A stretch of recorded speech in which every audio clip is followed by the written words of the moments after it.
Greetings. So now we get another simple Yukti.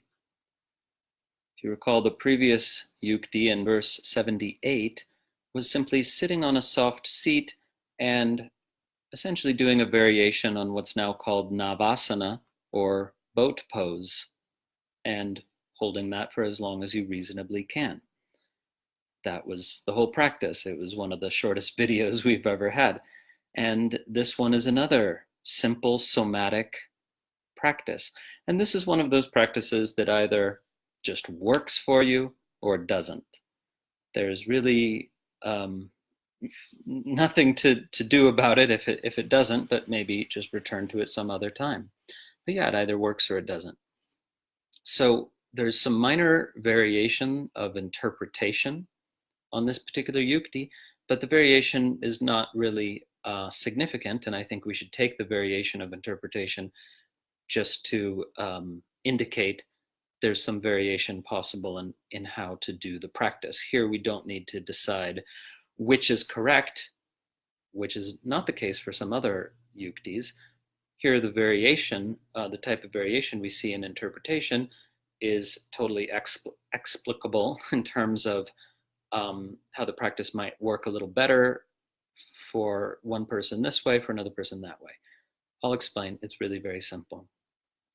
So the verse is Upavishyasane samyak bahu kritvarda kunchitau kakṣa-vyomni manah kurvan samamayati thalayat.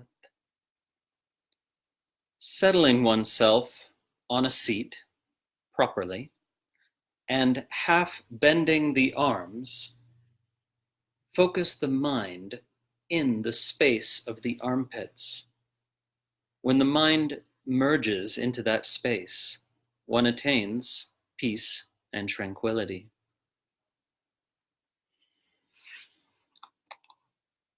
Okay, so there's a connection to the previous verse in that the seat is important. Okay, we have the word asana both here and in the previous verse, and as you might know, asana means at the time of the composition of this text not so much a physical pose as an actual seat. It can mean a physical pose, but specifically only a meditation pose. So at the time of this text, and indeed at the time of Patanjali's Yoga Sutra as well, asana, if it meant a physical posture, could only mean a meditation posture. Only much later did asana come to mean other sorts of postures as it's used today. So then the two meanings of asana at the time of the composition of this text are an actual seat, you sit on an asana, as well as a meditation posture. Okay, so the most famous example of this double meaning is padmasana. Padmasana can mean literally a lotus throne, like a king sits on a throne made to look like a lotus throne, or deities sit on lotus thrones. But padmasana, of course, also means a particular posture for meditation. And by the way, it's probably not the case that the posture for meditation called padmasana now is exactly the same as the padmasana posture of 1,000 years ago. In some texts it is. But anyway, that's a side note. Upavishyasane samyak, settling oneself on a seat properly. So take a good posture, right? Take a good meditation posture. You've no doubt learned about meditation posture. So any meditation asana, and sitting on, of course, also an asana, a seat. Then you half bend the arms. Now this is where the variation in interpretation comes. Some translators say that you should do this. Some say you should do this, holding the arms in front of you, right? Others do this, right? So which is correct? who knows? But I find personally that this doesn't work for me in the same way as this one does.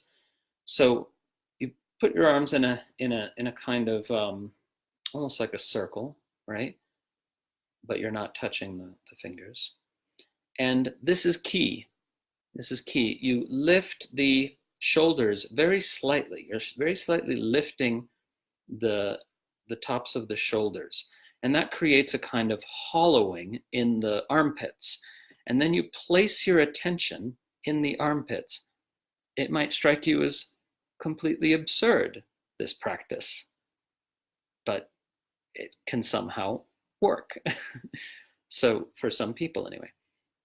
So with that gentle lift in the shoulders, which I realize is counterintuitive if you've gotten modern postural yoga training. They're often saying to drop the shoulder blades down and back, which is good advice for most postures. But here you're gently lifting the shoulders just a little bit so that you feel this hollowing, this kind of hollowing in the armpits. And then you place your attention in the hollow of both armpits. Relax the jaw as always.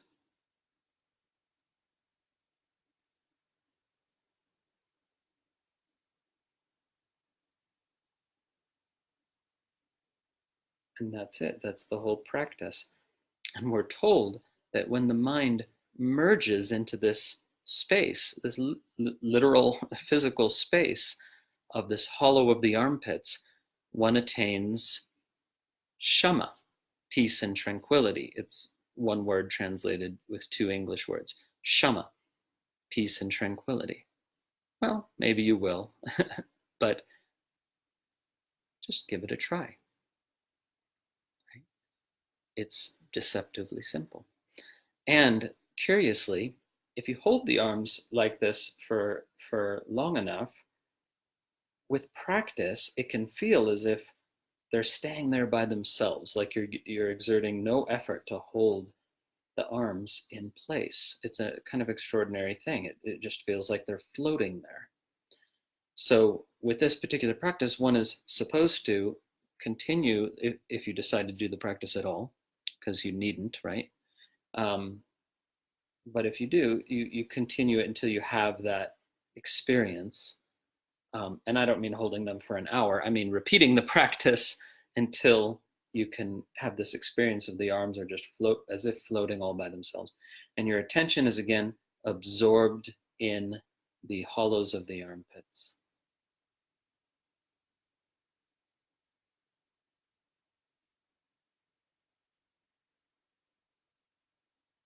And that's all there is to it, right? And this can be, of course, a micro meditation. You could just do this for a few minutes here and there, several times in the day. And certainly it's not meant to, I don't think, is it meant to be something that you hold for 25 minutes? I've never done that. I mean, who knows? Maybe it's awesome.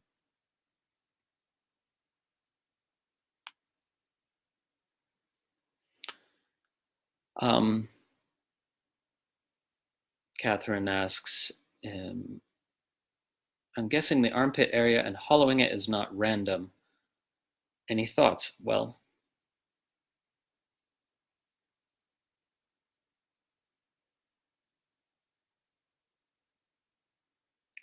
this is an example, and we're going to get a bunch more of these types of practices now in this section of the text up to like verse 95 or something. There's a bunch of practices like this where it really seems to be the sort of thing that somebody just stumbled upon, you know?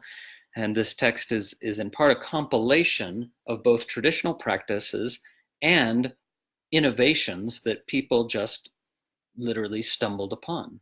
You know, somebody had this experience and was like, holy shit, you know, who knows? Maybe somebody attained, you know, totally spacious, formless awareness as an abiding state through this armpit hollowing meditation.